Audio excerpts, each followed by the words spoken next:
après 8 ans de Justin Trudeau. Il y a une augmentation dans les vols d'auto de 300% à Toronto et 100% à Ottawa et à Montréal. Justin Trudeau has unleashed crime and chaos at our ports. His mismanagement of these federal assets has turned ports into parking lots for stolen vehicles. It's incredible. We have people who have air tags in their vehicles who know that the vehicle is stolen from their house, it's been taken by a truck, it's been put on a train, the train is coming here, the person is looking at it on their phone. They have their app.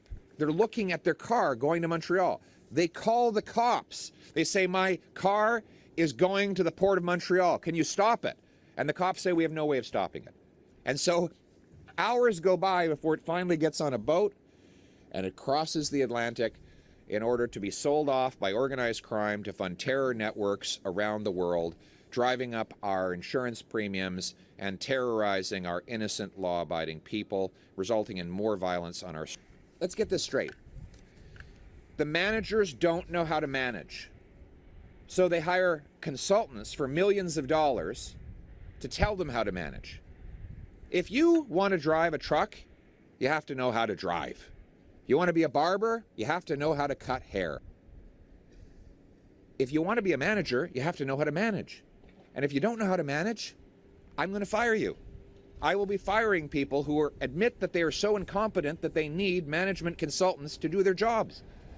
We're going to save the money that Trudeau's spending on management consultants and put that into boots on the ground and other assets. So here's my common sense plan to put the brakes on car theft at our ports. First, we will fire useless management consultants at CBSA and use the $165 million we will save across the department to put it into frontline port security. Two, we will use some of this money to invest in state-of-the-art X-ray equipment to allow for rapid scanning of containers at our 4 major ports, Vancouver, Montreal, Prince Rupert, and Halifax.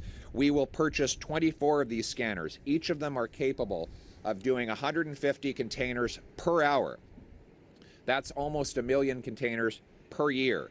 The scanners will pierce into the boxes, finding out if the merchandise inside matches the manifest so that we can stop some of the theft this way. And if someone calls and says, my car is on the way to be shipped abroad, we can scan the box, find out where it is, stop the box from getting on the ship, put it aside, take the car out, and get it back to the owner rather than sending it off to a foreign gangster. 3, we will hire a special team of CBSA officers on the ground, 75 of them will be at our 4 biggest ports operating these scanners and interrupting car theft in particular. This team will include probably about 30 at this port alone, and it will be a massive increase from the reported 5 that the Journal of Montreal said is there. We'll use the dollar for dollar approach that my common sense government will do for all plans. We will cut $165 million of management consultants to pay for $135 million of stronger security at our ports, saving a net $30 million. In other words, the overall cost of today's proposal is 0 and the savings is $30 million, not to mention the billions of dollars we will save by interrupting this extremely costly Trudeau car crisis and putting it to an end once and for all. At home in Toronto one night, Andrew goes out to his truck and finds it gone. Luckily for Andrew, he hid 2 air tags in the truck.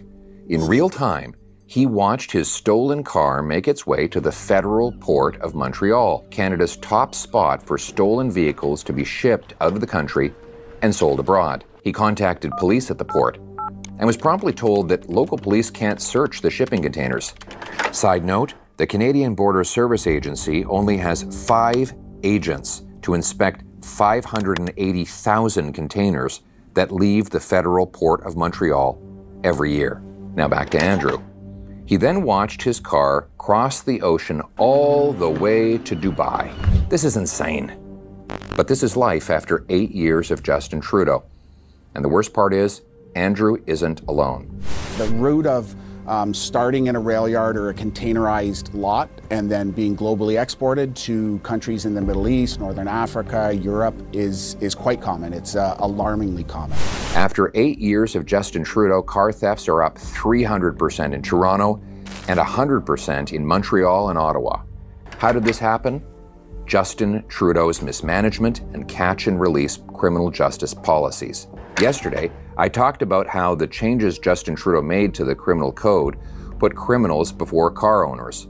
But there's a second reason, and that is Justin Trudeau has let our federal ports spiral out of control. How else can your car from a little neighborhood in Toronto end up overseas? This is crime and chaos. Right now, they're making so much money shipping cars overseas that the low risk and the high reward is just too lucrative for organized crime. A report suggests that the federal port of Montreal is checking as little as 1% of what they ship out of our country. So today, I'm announcing part 2 of my common sense plan to stop car theft. A Poilievre government will slash bloated bureaucracy and cut back on wasteful contracts at CBSA. CBSA spent $15 million in 2022 alone on consultants. They wasted $54 million on the useless ArriveCan app. Instead of enriching well-connected insiders, we will use those resources to put boots on the ground and hire more frontline workers to man our federal ports. And we will invest in state-of-the-art X-ray equipment to allow for rapid scanning of containers at our federal ports, to make sure people like Andrew don't have to watch their car sail away. Justin Trudeau protects criminals instead of protecting your car. I'll do the opposite.